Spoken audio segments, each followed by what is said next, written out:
छोड़ने का मतलब ये नहीं है। अब जैसे देखो, दो वस्तु हैं, मैंने इसे छोड़ दिया, पर छोड़ने के बाद भी तो कहलाएगा, बेर का पत्ता तो ना हो जाएगा कि बबूल का बन जाएगा। पीपल का पत्ता कहीं भी रहे किसका कहलाएगा? हाँ, तो आप से आप भगवान के थे, हो और रहोगे, लेकिन आप क्या कह रहे हो? मैं तो इनका हूं, मैं तो इनका हूं, ये मेरे हैं, ये मेरे पति, ये मेरी पत्नी, ये मेरा परिवार। आप तो यहां के बयान बदल लिए, ये मेरा है। आप कहने लग गए ये मेरा है, जबकि आप किसके अंश हो? तो आप क्यों कहते हो कि मैं इनका हूं, मैं इनकी हूं? क्यों? क्योंकि संसार में आते ही आपके ऊपर अज्ञान चढ़ गया है। कौन चढ़ गया?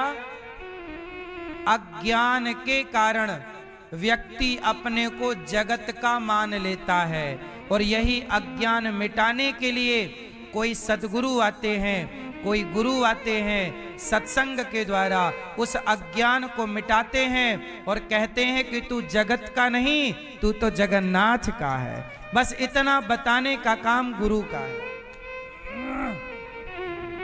इस अज्ञान की परत को हटाने का काम, कि तेरा रिश्ता यहां नहीं, इनसे है।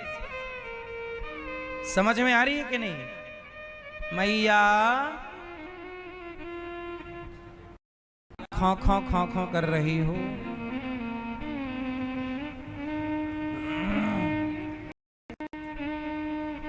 अब ये बताओ, वो लड़की मेरे पास आई और रोती हुई बोली, गुरुजी मेरा पति 10,000 रुपए कमाता है, मैं अपने बच्चों को पढ़ाने के लिए, अब उसका बच्चा भी हो गया, बच्चों को पढ़ाने के लिए जब अपने ससुर से पैसा मांगती हूं तो पहले वो मेरा हाथ पकड़ना चाहता है, वो मेरे शरीर का शोषण करना चाहता है, और मेरे पति कुछ बोलते नहीं। मेरे पति खुद कहते हैं कि पिता जैसा कह रहा है वैसा कर। मतलब माँ ने भी अपनी बेटी को एक गलत आदमी को सौंप दिया, और वहां पति भी अपनी पत्नी को एक गलत आदमी के हाथ में सौंपना चाहता है। वो आज तक बचती बचाती अब रो रही है। अब आप ही बताइए कि उसे क्या करना चाहिए। उसने मेरे से कहा कि मैं क्या करूं। मैंने उससे कहा कि तुम अपने पति को लेके आना। मैंने कहा तुम्हारा पति अच्छा है? बोले अच्छे तो हैं, बड़े सीधे हैं, भोला बहुत है मेरा पति। मैंने कहा ले आना, समझा के तुम अपने पति को लेकर किसी दूसरे शहर शिफ्ट हो जाओ और वहां घर बसाओ अपना जीवन पति के साथ। पति तो अच्छा है पर ससुर गलत नजर रखता है। माँ को बताए तो माँ भी नहीं सुनती, क्योंकि माँ का चक्कर ऑलरेडी इसके ससुर से पहले से है। अब देखो, वो एक लड़की जो 10 साल से पिस रही है, आज शादी होने, आज वो 25 साल की है, आज तक पिस रही है, कोई दूर दूर तक समाधान नजर नहीं आता। अब ये बता, सहनशीलता, जरा सोचिएगा, पत्थर भी छैनी और हथौड़े की चोट को ना सहे तो क्या पत्थर भगवान बनके पूजेगा? अरे पत्थर भी छैनी हथौड़े की चोट सहता है, सहता है कि नहीं? पीली मैया, ओ पीली से पीली मैया की होगी बात। सुनो, पत्थर भी चोट सहता है तो क्या बनता है? और यदि टूट जाए तो उस पत्थर की मूर्ति नहीं बनती जो चोट खा के टूट जाए।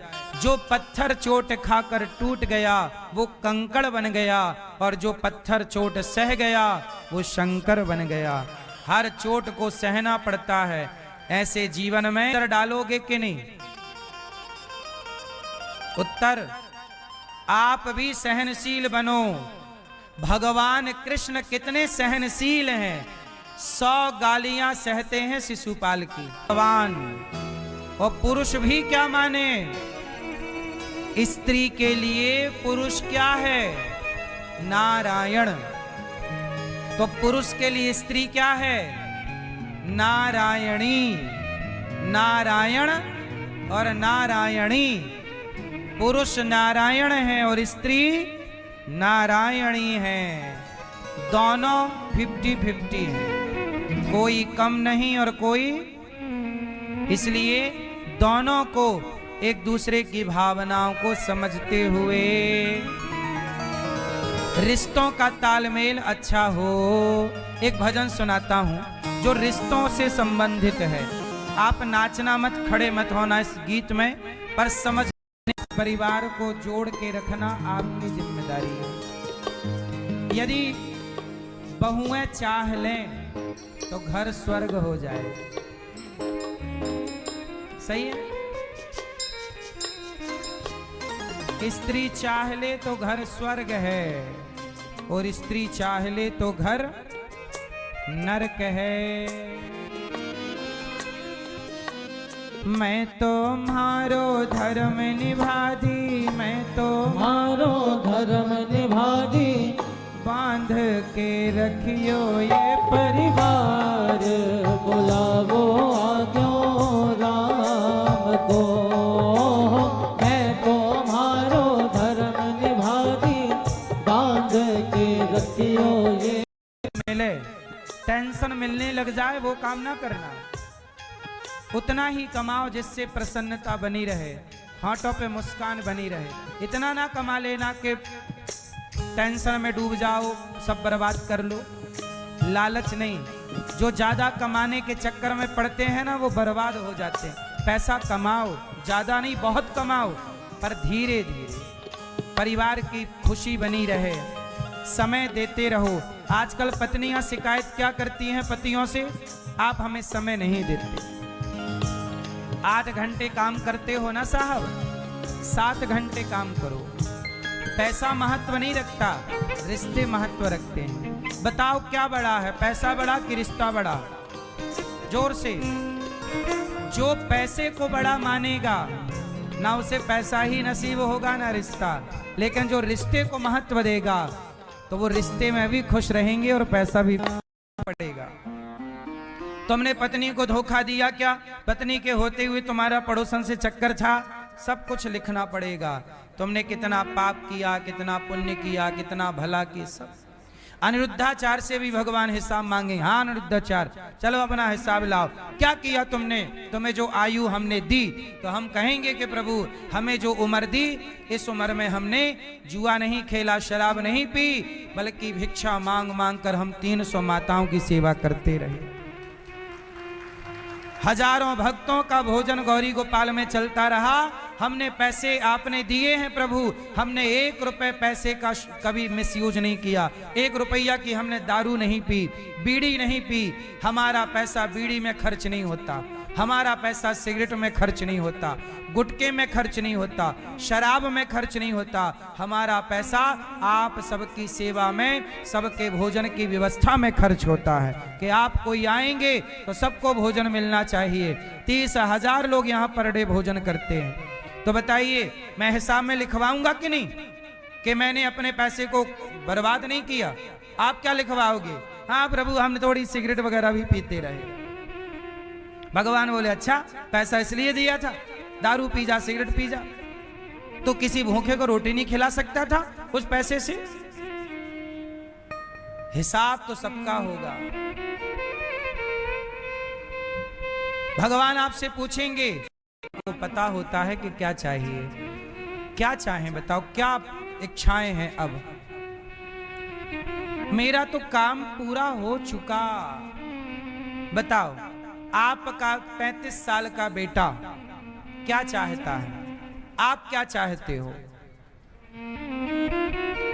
आपकी क्या इच्छाएं हैं? ये दास अनिरुद्ध, मैं बचपन में भीख मांगता था घर घर जाकर, तब भी मेरी कोई कामना नहीं थी। मेरा शुरुआत जीवन का क्या हुआ? भीख मांगने से। ना पहनने को कपड़े थे, ना खाने को ठीक से रोटी, और ना रहने को घर। बारिश होती थी तो हमें आज भी याद है कि घर के सारे बर्तन बिजी हो जाते थे कि यहाँ टपक रहा है पानी, यहाँ टपक रहा है पानी। खप्पर वाले घर होते थे, टपकता था, पूरे बर्तन बिजी थे, पानी बरस रहा है। सोने की व्यवस्था नहीं, रात की भूमि गीली हो जाती थी। ऐसे समय को देखा है, फिर भी शिकायत नहीं थी तब भी, आज भी शिकायत नहीं है। आपको पता नहीं भगवान से क्यों शिकायत है। भगवान से प्यार कीजिए, प्रेम कीजिए और निष्काम। हमारे भगवान अंधे नहीं हैं, उन्हें पता है कि आपको क्या चाहिए, पर सच्चे बनो तो सही, पात्र तो बनो।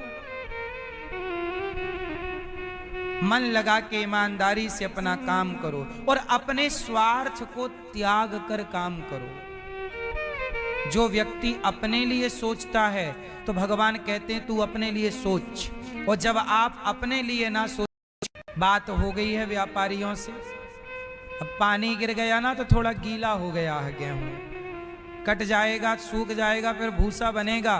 तो भूसा हम लोग खरीद लेते हैं किसानों से, कुछ व्यापारियों से।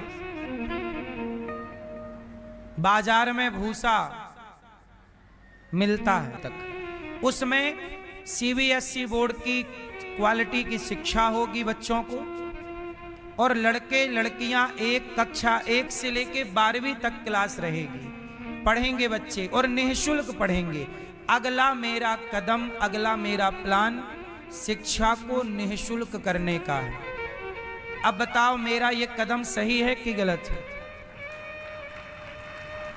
बोलो। और मैं शिक्षा को, सीबीएसई बोर्ड की शिक्षा बच्चों को निःशुल्क देकर इस देश को बताना चाहता हूं कि शिक्षा पर सबका अधिकार है और शिक्षा निःशुल्क होनी चाहिए। मैं केवल शिक्षा नहीं, बच्चों को संस्कार भी दूंगा। लेकिन सोचिए मैं ये कदम बढ़ाता हूं तो इस देश की मीडिया मुझे बेशर्म कहती है। बोले आप बेशर्म हैं। कहा कि नहीं मीडिया ने मुझे? मारते हैं, गोपियां सुंदर सा गीत, युगल गीत गाती हैं, अरिष्टासुर का भगवान उद्धार करते हैं। अक्रूर जी भगवान को लेने आए, केसी और व्योमासुर को मारा। भगवान मथुरा गए तो मथुरा में धोबी पर कृपा की, दर्जी सुदामा नाम के माली पर। कुब्जा ने चंदन दिया, कुब्जा पर कृपा की। कुबलियापीड़ नाम के हाथी को, फिर चाणूर और मुष्टिक को मारा। भगवान ने कंस को मार डाला। पापी कंस का अत्याचार बढ़ गया था, भर गया है पाप घट पापी के अत्याचार से। इस पापी कंस का विनाश होगा मेरे कृष्ण अवतार से। और जब भगवान प्रकट हुए, कंस को मारे, कंस के भाइयों को, कंस के पिता को राजा बनाया मथुरा का। और भगवान पढ़ने के लिए उज्जैन गए, 64 दिन में 64 कलाएं सीख कर आए। उसके बाद उद्धव जी को ब्रजमंडल भेजे, उद्धव जी ब्रजरज में लौट कर आए। भगवान ने कुब्जा क्रूर जी के घर गए और जरासंध पर कृपा की। मुचकुंद के द्वारा कालियवन का उद्धार कराया। भगवान ने जरासंध के युद्ध से भगवान द्वारिका पहुंचे, द्वारिकाधीश कहलाए। बोलिए द्वारिकाधीश। अब बलराम जी का विवाह द्वारिका में रेवती से संपन्न हुआ। कुंडनपुर की राजकुमारी माता रुक्मणी प्रेम पत्र लिखती हैं और पूजा करने के लिए माँ भगवती का जाती हैं। जब भगवान ने प्रेम पत्र सुना तो वायु के वेग से भगवान पत्र को सुनकर श्रुत्वा गुणान भुवन सुंदर शृण्वताम ते निर्विश्य कर्ण विवरैर हरितोंगितापम। रुक्मणी अम्बा बोली प्रभु आपसे विवाह करेंगे। भगवान दौड़े हैं और रुक्मणी मैया का हाथ पकड़ करके भागे हैं। रुक्मी ने रास्ता रोका है, बलराम जी ने समझाया और भगवान द्वारिका पहुंच करके रुक्मणी अम्बा से विवाह करते हैं। भगवान का प्रथम विवाह मां भगवती रुक्मणी जी से हुआ। अब हमारे यजमान परिवार